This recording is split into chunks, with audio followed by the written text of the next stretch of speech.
If you are using Salesforce but still sending invoices outside it, this is probably slowing you down more than you think.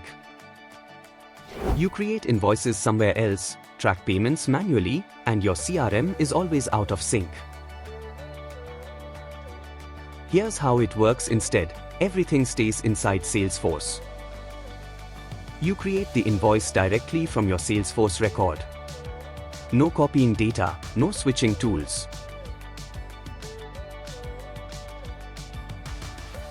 Then you generate a public link and send it to your customer. No login required.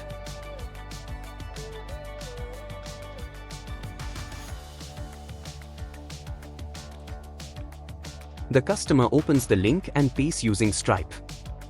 Simple checkout, no friction.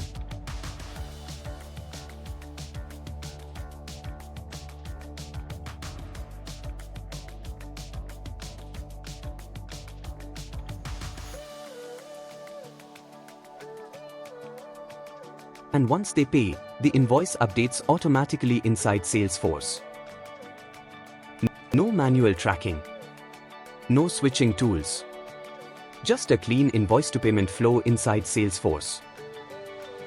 If this fits your workflow, you can try it directly from the link below.